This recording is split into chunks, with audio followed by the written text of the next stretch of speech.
নমস্কার বন্ধুরা, আজকে আমি চলে এসেছি বনওয়ারি বাঁধে। কি বনওয়ারি বাঁধ নামটা শুনে খটকা লাগছে? হ্যাঁ বন্ধুরা, আজ থেকে 200 বছর আগেও কিন্তু এই এলাকার নাম ছিল বনওয়ারি বাঁধ, যার বর্তমান নাম সোনারুন্দি, মুর্শিদাবাদ জেলার একটা ছোট্ট গ্রাম। আর আপনারা পর্দায় যে সুউচ্চ তরুণদ্বারটি দেখলেন, যেটি জীর্ণ হয়ে পড়েছে কালের প্রভাবে, সেটি হলো সোনারুন্দি রাজবাড়ির প্রধান প্রবেশদ্বার। একটা সময় এই তরুণদ্বারে মোতায়েন থাকত পাহারাদার। রাজবাড়ির ভেতরে ঢোকা অত সহজ কাজ ছিল না। আর আজ রাজবাড়ির প্রধান প্রবেশদ্বারের দুপাশে বসেছে বাজার। সেখানে বিক্রি হচ্ছে শাক, সবজি, মাছ, মাংস প্রভৃতি। আর ক্রেতা বিক্রেতার ভিড় লেগেই রয়েছে। অথচ এই রাজবাড়ি তৈরি হয়েছিল 1808 সালে। এই সোনারুন্দি রাজবাড়ি, ঠাকুর দালান, পুকুর, বাগান সবই তৈরি হয়েছিল সেই 200 বছর আগে। কিন্তু আজ সবই ধ্বংসের মুখে। শোনাবো সেই কাহিনী, তবে তার জন্য পুরো ভিডিওটা আপনাদের দেখতে হবে। চলুন বন্ধুরা, তাহলে একেবারে প্রথম থেকে শুরু করা যাক। বন্ধুরা, আপনারা পর্দায় দেখতে পাচ্ছেন সোনারুন্দি রাজবাড়ির প্রধান সুউচ্চ প্রবেশদ্বার, যা কালের প্রভাবে, অযত্নে আর অবহেলায় জীর্ণ শুধু নয়, ধ্বংসের মুখে। পলেস্তারা খসে ইট বেরিয়ে পড়েছে, কোথাও কোথাও ইটও খসে গেছে, আর কোথাও কোথাও দেয়ালও ধসে গেছে। তরুণদ্বারের মাথায় আগে হয়তো রাজবাড়ির নিশান উঠত, আজ সেখানে আগাছার দল হাওয়াতে মাথা দোলায়। একটা সময়ে এই রাজবাড়ির বিশালতা, আভিজাত্য, গরিমা, জৌলুস নদিয়ার কৃষ্ণনগরের রাজবাড়ি বা বর্ধমানের রাজবাড়ির তুলনায় কোনো অংশে কম ছিল না। কিন্তু ভাগ্যের নিষ্ঠুর পরিহাসে নাকি কালের নিয়মে এই রাজবাড়ি তার অতীত, ঐতিহ্য, জৌলুস সবকিছু হারিয়ে বসলো, তা কে জানে। এসব কথা ভাবলে মনটা ভীষণ ভারী হয়ে ওঠে। পতনের ছবি তো দেখতেই পাচ্ছি বন্ধুরা। চলুন আজ এই রাজবাড়ির উত্থানের গল্পটা আগে জেনে নিই। মুর্শিদাবাদ জেলার কান্দি মহকুমার একদম দক্ষিণ প্রান্তে পূর্ব বর্ধমান জেলার সীমানা লাগোয়া এই সোনারুন্দি গ্রাম। যে সোনারুন্দি গ্রামে এই সোনারুন্দি রাজবাড়িটি অবস্থিত। এই এলাকাটিকে একসময় বনোয়ারি বাঁধও বলা হতো। তার কারণ এখানকার রাজাদের গৃহ দেবতা হলেন বনোয়ারি দেব। সেই বনোয়ারি দেবের নাম থেকে এই জায়গার নামকরণ করা হয়েছিল বনোয়ারি বাঁধ। এই বনোয়ারি বাঁধ রাজবংশের প্রতিষ্ঠাতা ছিলেন নিত্যানন্দ দালাল। তারা জাতিতে ছিলেন তাঁতি। এই এলাকায় এখনো তন্তুবায় সম্প্রদায় মানুষের বসবাস রয়েছে। নিত্যানন্দের পিতা ছিলেন জগমোহন দালাল। আপনারা পর্দায় তরুণদ্বারের জরাজীর্ণ অবস্থা দেখতে পাচ্ছেন। দেখছেন তরুণদ্বারের মাথায় আগাছার জঙ্গল, আর দেখছেন এখানে ওখানে জঞ্জালের স্তূপ। আপনাদের সেই ছবি দেখবার চেষ্টা করছি পর্দায়। এইরকম তরুণদ্বার 4টি ছিল রাজবাড়িতে, যার মধ্যে 2টি মাটির সঙ্গে মিশে গেছে, আর 2টি কোনো রকমে মাটির উপর মাথা তুলে দাঁড়িয়ে আছে। যে কথা বলছিলাম, নিত্যানন্দের পিতা জগমোহন নিজে তাঁত বোনার কাজে যুক্ত না থাকলেও তিনি সুতো ও বস্ত্র ব্যবসার কাজে যুক্ত ছিলেন। তিনি চাইতেন তার পুত্র নিত্যানন্দ তার সাথে ব্যবসায় অংশ নিক, কিন্তু নিত্যানন্দের ব্যবসায় একেবারেই মনোযোগ ছিল না। বন্ধুরা, আপনারা পর্দায় দেখতে পাচ্ছেন জরাজীর্ণ তরুণদ্বারে ফাঁক ফোকরে কেউ যেন তার অস্থায়ী আস্তানা বানিয়ে ফেলেছে। আপনারা এইসব দেখতে থাকুন আর আমি বলতে থাকি সোনারুন্দি রাজবাড়ির গল্প। হ্যাঁ, যে কথা বলছিলাম, নিত্যানন্দ দালাল 1750 খ্রিস্টাব্দে এই সোনারুন্দি গ্রামে জন্মগ্রহণ করেছিলেন। তিনি আরবি, ফার্সি, উর্দু ভাষায় খুব দক্ষ ছিলেন। অল্প বয়সেই তিনি পিতার সঙ্গে মতভেদ হওয়ায় গৃহত্যাগ করে বৃন্দাবনে চলে যান। সেখান থেকে তিনি দিল্লির মুঘল দরবারে চাকরি জোগাড় করে ফেলেছিলেন বিভিন্ন ভাষায় তার অসাধারণ দক্ষতার জন্য। তার বুদ্ধি, তার মেধা, ভাষার ওপর তার অনায়াস দক্ষতা, এসব দেখে মুঘল বাদশাহ দ্বিতীয় শাহ আলমের কাছের লোক হয়ে ওঠেন তিনি তাকে তার ব্যক্তিগত মীর মুন্সির পদে নিয়োগ করেন। সম্রাট তার কাজে খুশি হয়ে তাকে দানেশবন্দ উপাধি দিয়েছিলেন। এরপর শাহ আলম তাকে মহারাজা উপাধি দিয়ে 7 হাজারি মনসবদারি পদে নিয়োগ করেন।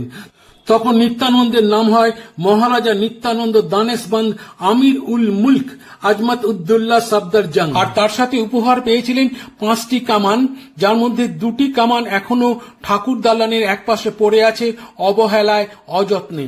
বন্ধুরা, আপনারা পর্দায় দেখতে পাচ্ছেন সোনারুন্দি রাজবাড়ির আরো একটি তরুণদ্বার। এই তরুণদ্বারটিরও জরাজীর্ণ অবস্থা, চারিদিকে আগাছার ঘন জঙ্গল, এখানে ওখানে দেয়াল বা থাম ধসে গেছে। মূল কাঠামোর অনেকটাই আজ বিলুপ্ত। শুধু কয়েকটি ক্ষয়িষ্ণু থাম, জানালা দরজা বিহীন ধসে যাওয়া দেয়ালের অংশ বিশেষ নিয়ে কোনো রকমে মাটির উপর মাথা তুলে দাঁড়িয়ে আছে।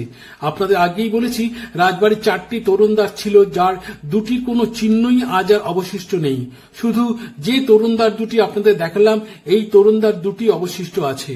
শোনা যায় দিল্লির রাজনৈতিক ষড়যন্ত্রে এবং মারাঠা আক্রমণে একসময় বাদশাহ শাহ আলম দিল্লি ত্যাগ করে আশ্রয় নেন বর্ধমান রাজার এলাকা কাটোয়াতে। এরপরে নিত্যানন্দ বাদশাহ শাহ আলমের সুপারিশে বর্ধমান রাজার সৌজন্যে তিনি সোনারুন্দি গ্রামের জমিদারি লাভ করেছিলেন। এবারে আমরা লোহার গেটের ভেতর দিয়ে রাজবাড়ির ঠাকুর দালান প্রাঙ্গণে প্রবেশ করব। বাইরে একটি অনাথ আশ্রম আছে রাজবাড়ি প্রাঙ্গণে, সেটি আপনাদের পরে দেখাবো। আগে ঠাকুর দালানটা আপনাদের দেখিয়ে নিই। এটি বলতে গেলে এখন রাজবাড়ি মূল প্রাঙ্গণ। বাঁদিকে যে দেখছেন সারি সারি খিলানযুক্ত জরাজীর্ণ দেওয়াল, যার ছাদ ধসে গেছে বহুকাল আগেই, আগাছার জঙ্গল গ্রাস করে নিচ্ছে পুরো স্থাপত্যটিকে। ভেতরে ঢোকে কার সাধ্য। যে সাদা রঙের দূরে যে মন্দিরটি দেখতে পাচ্ছেন ওটি হলো গোপেশ্বর শিব মন্দির, ওর পাশেই রয়েছে পুকুর। আর ডান দিকে যে লাল বেলে পাথরের দ্বিতল ভবনটি দেখছেন ওটি হলো ঠাকুর দালানের সামনের অংশ। ঠাকুর দালানটি আপনাদের পরে দেখাচ্ছি। তার আগে বলে নিই যে নিত্যানন্দ দেব বাহাদুর জমিদারি লাভ করার পর এই সোনারুন্দি গ্রামে 54 বিঘা জমি নিয়ে তিনি রাজবাড়ি, ঠাকুর দালান, মন্দির, পুকুর, বাগান ইত্যাদি তৈরি করেছিলেন। নিত্যানন্দ দেব বাহাদুরের মেজ ছেলে গোবিন্দ দেব বাহাদুর বাংলায় বৃন্দাবন গড়ে তোলা মানুষে এক অপূর্ব কোষ্ঠী পাথরের কৃষ্ণমূর্তি প্রতিষ্ঠা করেছিলেন, যার নাম তিনি দিয়েছিলেন বনওয়ারি লালজি। সেই সঙ্গে প্রতিষ্ঠা করেছিলেন অষ্টধাতুর তৈরি রাধার মূর্তি, আর এই যুগল মূর্তির সঙ্গে প্রতিষ্ঠা করেছিলেন তাদের অষ্ট সখীর মূর্তি। সেসব আপনাদের সবই দেখাবো বন্ধু, একটু ধৈর্য ধরুন। এই বনওয়ারি লালজি হলেন সোনারুন্দি রাজবাড়ির গৃহদেবতা। তার নামেই এই অঞ্চলের নামকরণ করা হয়েছিল বনওয়ারিবাদ। রাজবাড়ির সদস্যদের নামের সঙ্গেও কিন্তু ওই বনওয়ারি লালজি কথাটার উল্লেখ থাকত। আমরা কিন্তু ঢুকে পড়েছি ঠাকুর দালানে। আপনারা দেখতে পাচ্ছেন সুবিশাল ঠাকুর দালান, মাঝখানে বিশাল চৌকো উঠোন আর 3 দিকে দোতলা ভবন, যার দোতলায় দেখতে পাচ্ছেন লম্বা টানা বারান্দা রয়েছে সারি সারি থামযুক্ত, এবং ঘরও রয়েছে প্রচুর, এবং একতলাতেও সারি সারি ঘর রয়েছে খিলানযুক্ত। আপনারা দেখছেন সেসব ছবি। আর কি সুন্দর অলঙ্করণ যুক্ত ভবনটি। আপনাদের দেখাচ্ছি এবার উল্টো দিক থেকে পুরো বাড়িটা, মানে মন্দিরের দিক থেকে আপনাদের ঠাকুর দালানটা দেখাচ্ছি। আপনারা পর্দায় যে অষ্টকোণাকৃতি নিচু চৌবাচ্চার মতন দেখতে পাচ্ছেন, এখানে দেবতাদের অভিষেক প্রক্রিয়া সম্পন্ন হয়। এটি একেবারে গর্ভগৃহের সামনেই রয়েছে উঁচু ভিত। আপনারা পর্দায় দেখতে পাচ্ছেন সেই ছোট নিচু চৌবাচ্চাটি। আর সামান্য দূরে যে চৌকো মতন উঁচু জায়গাটা দেখতে পাচ্ছেন ওটা হলো খোলা মঞ্চের মতন। ঠাকুর দালানের বিভিন্ন পুজো, উৎসব, অনুষ্ঠান উপলক্ষে ওই কংক্রিটের মঞ্চে বিভিন্ন সময় বিভিন্ন ধর্মীয় গ্রন্থপাঠ, যাত্রাপালা, পালাগান, পালাকীর্তন এবং নানা ধর্মীয় অনুষ্ঠান অনুষ্ঠিত হতো। এই কংক্রিটের মঞ্চে ওঠার জন্য 2টো সিঁড়ি আছে দুপাশে। সেই সিঁড়ির ছবি আপনাদের দেখাচ্ছি পর্দায়। সাধারণ মানুষেরা ওই মঞ্চের চারপাশে বসে উপভোগ করতেন সেই সব অনুষ্ঠান। আর বাড়ির পর্দানসীন মহিলারা তারা দোতলার জানালায় পর্দার আড়ালে বসে সেই সব অনুষ্ঠান প্রত্যক্ষ করতেন। সেই সব উজ্জ্বল আনন্দময় দিনগুলো আজ ইতিহাস হয়ে গেছে। আজ এই নিঝুম শূন্য পুরীতে পায়রাদের ওড়াউড়ি আর বকবকম ছাড়া কিছুই শোনা যায় না। কোনো এক অদৃশ্য মন্ত্র বলে সবকিছু যেন নিষ্প্রাণ আর নির্জীব হয়ে গেছে। আজ এই বিশাল ঠাকুর দালানে বাতাস শুধু ঘুরে বেড়ায়, ঘরে, বারান্দায় আর উন্মুক্ত প্রাঙ্গণে। যে বাতাসে মিশে আছে হাহাকার, শূন্যতা আর গুমড়ে ওঠা কান্না। এবারে আপনাদের সেই বিশাল ঠাকুর দালানটি দেখাবার চেষ্টা করছি। উঁচু ভিতের উপর দক্ষিণমুখী 5 খিলানযুক্ত ঠাকুর দালান, সামনে রয়েছে টানা বারান্দা সারি সারি থামযুক্ত, তারপরেই রয়েছে 5 খিলানযুক্ত গর্ভগৃহ, সেখানে রয়েছে রাধাকৃষ্ণের মূর্তি এবং অষ্টসখীর মূর্তি। আপনাদের সেসব ছবি দেখাবো। এবার আপনাদের গর্ভগৃহে সেই অষ্টসখী সহ রাধাকৃষ্ণের মূর্তিগুলি আপনাদের দেখাবার চেষ্টা করছি। এখানে অষ্টসখীর নামগুলো একবার বলে দিই। অষ্টসখীর নাম হলো ললিতা, বিশাখা, সুচিত্রা, চম্পকলতা, রঙ্গদেবী, সুদেবী, তুঙ্গবিদ্যা ও ইন্দুরেখা। আর মাঝখানে রয়েছেন বনওয়ারি লালজি কোষ্ঠী পাথরের, এবং তার পাশে অষ্টধাতু রাধার মূর্তি রয়েছে। আপনারা দেখছেন সেই যুগল মূর্তি। এপাশেও রয়েছে, দুপাশে 4টি করে অষ্টসখীর মূর্তি রয়েছে। আর মন্দিরের গর্ভগৃহের বেদির গায়ে একটি প্রতিষ্ঠা লিপিও আমি দেখতে পেলাম, কিন্তু সে লেখার পাঠোদ্ধার করা আমার পক্ষে সম্ভব হয়নি। এবারে মন্দিরের গর্ভগৃহে 5 খিলানের যে চুনসুরকির কাজ রয়েছে, আপনারা দেখছেন সুদৃশ্য কাজ রয়েছে এখানে। সেই কাজগুলি আপনাদের দেখাবার চেষ্টা করছি। আপনারা দেখছেন যে সেগুলি খানিকটা মলিন বা বিবর্ণ হলেও তার জৌলুস এখনো অটুট রয়েছে। চুনসুরকির এই অপূর্ব কাজ করা খিলান দেখলে এবং এই বিশাল ঠাকুর দালান দেখলে বোঝা যায় যে এই রাজবাড়ি একসময় কতটা জৌলুস ছিল, কতটা প্রভাব ছিল, কতটা প্রতিপত্তি ছিল, কিন্তু আজ সবই সে অতীত হয়ে গেছে। আপনারা দেখুন সেই সমস্ত চুনসুরকির কি সুন্দর অপূর্ব কাজগুলি, যা আজও রাজবাড়ির আভিজাত্য ও ঐতিহ্যের কথা স্মরণ করিয়ে দেয়। এসব দেখলে বোঝা যায় রাজাদের বিপুল সম্পদ এবং ঐশ্বর্য তো ছিলই, তার সাথে ছিল উন্নত মানের রুচিবোধ, শিল্প চেতনা এবং সৌন্দর্যের প্রতি গভীর ভালোবাসা।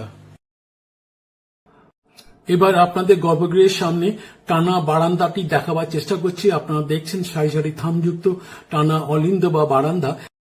একটা সময় ছিল যখন সারা বছর ধরে এই ঠাকুর দালানে নানা পুজো, উৎসব ও অনুষ্ঠান লেগেই থাকত। সেই সময় পরিবারের লোকজন ছাড়াও আত্মীয় স্বজন, বন্ধু বান্ধব, পরিচিত জনেরা দূর দূরান্ত থেকে এই বাড়িতে আসতেন। আর আসতেন জমিদারি এলাকার সমস্ত প্রজারা। তাদের কোলাহলে, কলরবে, আনন্দে, উচ্ছ্বাসে মুখরিত হয়ে উঠত এই বিশাল ঠাকুর দালান। কিন্তু আজ আর কেউ আসেন না এই মন্দিরে। শুধু কয়েকজন ঠাকুর মশাই শুধু নিত্য পুজোটুকু করেন। খুব খারাপ লাগে, মনটা ভারী হয়ে ওঠে, বিষণ্ণ হয়ে যায়। চারিদিকে সব কিছু আছে কিন্তু মানুষই নেই। আপনারা দেখছেন ঠাকুর দালানটি, দূর থেকে দেখাবার চেষ্টা করছি আপনাদের। সামনে সারি সারি থামযুক্ত বারান্দা, তারপরে গর্ভগৃহ। এবার আপনাদের বাড়ির কিছু কাজকর্মগুলো দেখাই, যে ভবনটির গায়ে কি সুন্দর কারুকাজ করা রয়েছে সেগুলো আপনাদের দেখাবার চেষ্টা করছি। এখানে একটি নকল জানালা রয়েছে, আর জানলার খিলানের কাজগুলো দেখুন কি অপূর্ব সেই কাজ। আপনারা দেখুন কি সুবিশাল ঠাকুর দালান, যা দেখলে যে কোনো মানুষের মনে শ্রদ্ধা, সমীহ আর বিস্ময় জেগে উঠবে। আপনাদের দেখাচ্ছি সেই ঠাকুর দালানটি। আপনাদের এর আগেই জানিয়েছিলাম যে নিত্যানন্দ যখন বাদশাহ শাহ আলমের কাছ থেকে 7,000 মনসাবদারি পেয়েছিলেন, তিনি তার সাথে 5টি কামান উপহার পেয়েছিলেন। তার মধ্যে 2টি কামান আপনাদের দেখালাম, আর 3টি কামানের খবর কেউ জানে না। আপনারা দেখছেন ঠাকুর দালানটি। এই ঠাকুর দালানের এক পাশেই অযত্নে আর অবহেলায় পড়ে আছে সেই 2টি কামান। যে আমরা বেরিয়ে এলাম মন্দির থেকে, মানে ঠাকুর দালান থেকে। এবার আপনাদের রাজবাড়ির বাইরের দিকে খানিকটা অংশ যতটুকু অবশিষ্ট আছে সেটুকু দেখাবার চেষ্টা করছি। তার আগে পাঁচিলের গায়ে লাগানো লোহার গেটের ভেতর দিয়ে রাজবাড়ির একটা প্রাঙ্গণে ঢুকে পড়েছিলাম, যেখানে রয়েছে ঠাকুর দালানটি, যেটি আপনাদের আগেই দেখিয়েছি। রাজবাড়ির এই অংশটি সেই দেয়ালের আগের অংশ। এখানে ডান দিকে সারি সারি থাম আর খিলান যুক্ত ঘর দেখতে পাচ্ছেন, যার পলেস তারা খসে গেছে, ইট খসে গেছে, ছাদও ধসে গেছে। শুধু থাম আর খিলান নিয়ে দেয়ালগুলো দাঁড়িয়ে আছে, আর তাকে আদর করে আপন করে নিয়েছে আগাছার জঙ্গল। আর বাঁ দিকে যে সাদা রঙের দোতলা ভবনটি দেখলেন, সেটি হলো রাজবাড়ির একটি অংশ এখন, যেখানে একটি অনাথ আশ্রম হয়েছে, যার নাম সানন্দধাম অনাথ আশ্রম। এই অংশটি হলো রাজবাড়ির দ্বিতীয় তোরণদ্বারের ভেতরের দিকের অংশ। বাইরের অংশটি আপনাদের আগেই দেখিয়েছি। এই অংশটিও হয়তো রাজবাড়ির একটি অংশ ছিল, হয়তো এটি বাহির মহলের একাংশ ছিল, কিন্তু আজ তার বড়ই করুণ জরাজীর্ণ অবস্থা। আপনারা দেখেই বুঝতে পারছেন যে এককালে এর সৌন্দর্য আর অহংকার ছিল আকাশচুম্বী, আর আজ অযত্নে অবহেলায় কালের করাল গ্রাসে মাটিতে মিশে যাওয়ার অপেক্ষায় নীরবে প্রহর গুনে চলেছে। আগাছার জঙ্গল আর ধ্বংসস্তূপের মাঝে কোনো ক্রমে দাঁড়িয়ে থাকা উঁচু দেয়ালগুলোর মাঝে দরজা জানলা বিহীন ফাঁক ফোঁকরগুলো দেখতে বড়ই বেমানান লাগে। হয়তো এখানেই ছিল নহবতখানা। রাজবাড়ির বিভিন্ন উৎসব অনুষ্ঠানে বেজে উঠত সানাই, সেই সুরে রেশ ছড়িয়ে পড়ত বহু দূরে। আর আজ ধ্বংসস্তূপের মাঝে কঙ্কালের মতন দাঁড়িয়ে থাকা স্থাপত্যটিকে দেখলে বুকের ভেতর সত্যি সানাইয়ের করুণ সুরই বেজে ওঠে। সে বড়ই বিষণ্ণ, সে বড়ই বেদনার। বন্ধুরা, আপনারা পর্দায় দেখতে পাচ্ছেন তোরণদ্বারের জরাজীর্ণ কঙ্কালটি। এখানে অনেকগুলো ঘর বা বারান্দার মতন চোখে পড়ছে। চলুন এই সরু বারান্দার ভেতর ঢুকে পড়ি। অন্যান্য জায়গার তুলনায় এই জায়গাটি একটু পরিষ্কার, তাই সাপখোপের ভয়ও নেই বলতে গেলে। দেখা যাক ভেতরে ঢুকে কি দেখা যায়। এখানে দেখছেন যে দেয়ালের বড় একটা ফোঁকর দিয়ে রাজবাড়ির আরেকটি অংশ আমরা দেখতে পাচ্ছি, আপনারাও দেখতে পাচ্ছেন ক্যামেরায়। আর দেয়ালগুলো দেখুন পুরো জরাজীর্ণ অবস্থা, আর পুরো বাড়িটিকে আগাছার জঙ্গল পুরো গ্রাস করে ফেলেছে। নিচে রয়েছে ঝোপ জঙ্গল, সামনে যাবার কোনো উপায়ই নেই। চলুন ফিরে যাওয়া যাক, বেরিয়ে পড়ি এই বারান্দা থেকে।